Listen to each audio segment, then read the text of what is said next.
one thing that I wish that I could have been able to attend was the Red Rocks Festival that you and our dear sister Bad Snacks performed at this past spring. Yes. I saw your performance where you did Temporary. You did a remix. It was Bad Snacks who did a remix, the Temporary. You performed it. Yeah. Your stage presence was so good. I mean, you looked like you had been performing for years, you know? How did it feel, you know, being up on that stage after what we've all been through with this pandemic? We haven't been able to go to shows or do anything. And, you know, Bad Snacks herself ended up getting COVID. Right. What a way to make a return to live performances, you know, with your best friend at Red Rocks. Right. What was that like for you?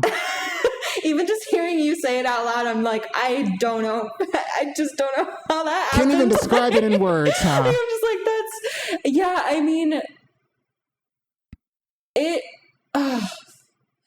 every time I talk about that experience, there truly is not the words to express what that meant to me and how it really, truly felt. I will do my best to describe it, but genuinely, there's never been a time in my life where I've felt more connected to exactly where I'm supposed to be.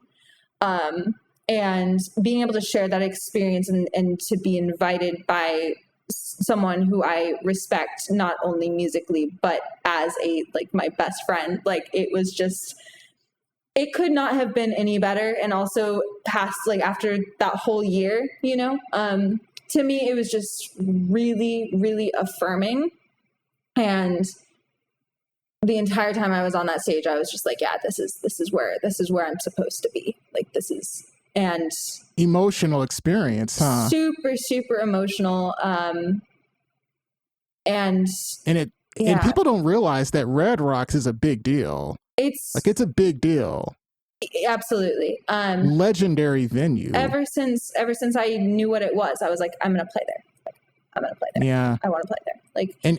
In case people are not aware, Bad Snacks is a friend of Michaela and I, and she is a very popular and very talented producer and multi-instrumentalist. She does electronic music. She does hip-hop inspired music. Violin is her first instrument, but she plays a lot of others as well.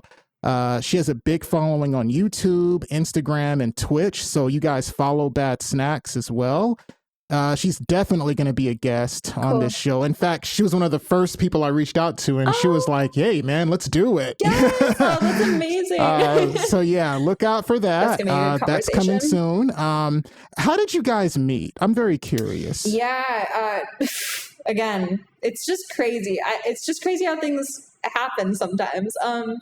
I was still in Oregon, and it was before I knew I was coming down here even. She DM'd me on Instagram and she said, hey, I would love to take DJ lessons from you sometime if we're ever, in the same city.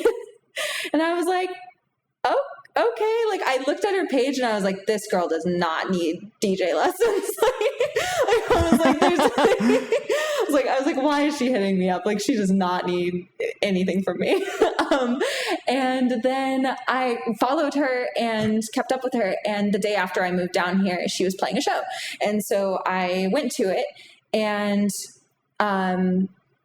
we hung out that night, and then we got dinner about a week later, and then the rest was kind of history. We just really hit it off, and yeah, we've been buds ever since. I was actually just texting her right before we hopped on this call. Nice. Yeah.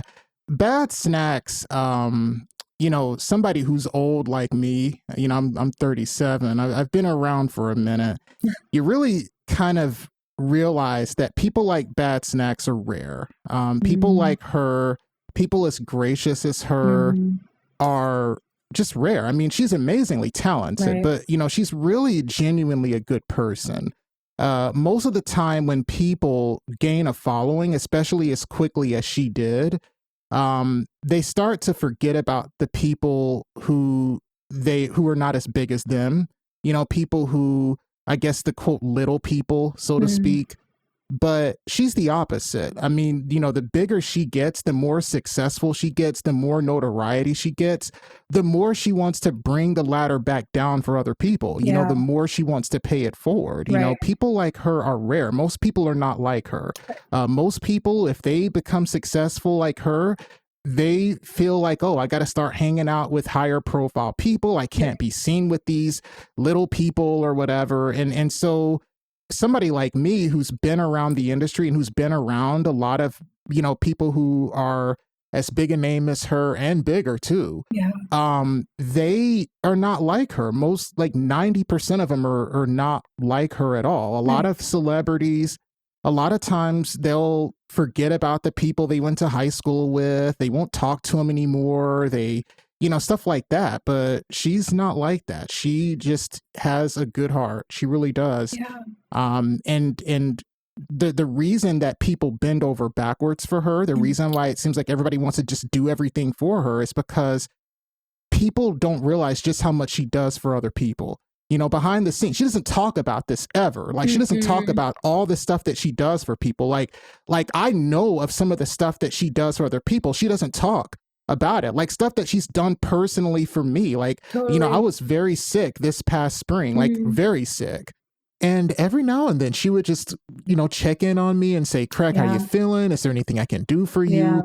You know, just stuff like that. It's like, this is somebody who I've never actually met in person, and like, she just treats everybody like a friend. So that's really something that's really cool about her.